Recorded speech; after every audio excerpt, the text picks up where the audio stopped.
so much. Thank you. All right, let's turn back to this interview with Fox News this morning. I want you to listen to a couple of the questions. Who's been your biggest opponent? Has it been Democrats resisting? Has it been fake news media? Has it been deep state leaks? How frustrating it is to have former President Obama. They're out there leading the resistance. I opened up the failing New York Times and the Washington Post this morning. No mention at all of this bill that you're signing today. Okay, let's bring in Brian Stelter, CNN senior media correspondent and host of Reliable Sources. Brian, good morning to you. Good morning. And for the president, from my search, and you'll correct me if I'm wrong, hasn't done like a sit-down one-on-one TV interview with a non-Fox reporter or anchor in about 6 weeks. He clearly likes the questions he's getting there.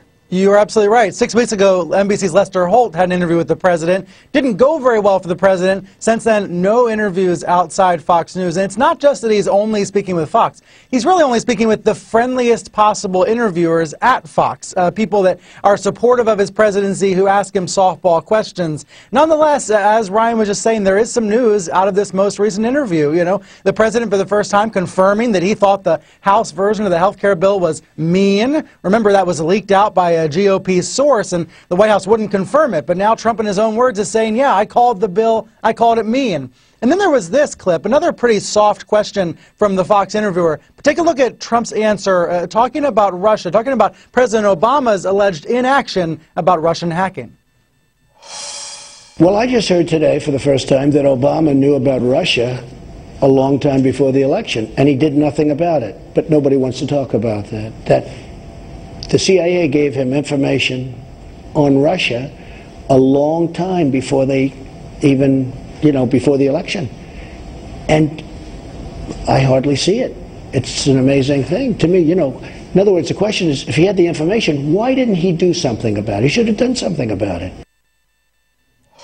Two fact checks to that really interesting response. Number one, the entire country has known for many months that President Obama knew quite a bit about the Russian hacking last fall and last winter. President Obama put sanctions into place, for example. The issue is not why Obama did nothing. The issue is why Obama didn't do more. Surely Trump has been briefed on all of the actions that the U.S. government took before he took office in January.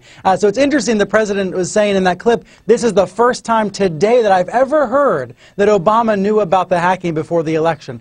Trump's referring to a Washington Post story from Friday that went into new detail about exactly what Putin was doing and when he was doing it. But I think it's interesting, Victor, that the entire country knew many months ago about the extent of the Russian hacking and about Obama's response, about the sanctions and things like that. The debate now is why Obama didn't do more, why the steps were relatively modest. But there in the soundbite from Fox, the president acting like he didn't know about it till now. I think the disappointment is when you have a really friendly interviewers who's just there to make the president look good and not follow up with tough questions. There was a lack of follow-up in the interview. Yeah, the president feigning surprise here because he was briefed by intelligence heads several months ago on the Russia meddling. Brian Stelter, see you later this morning.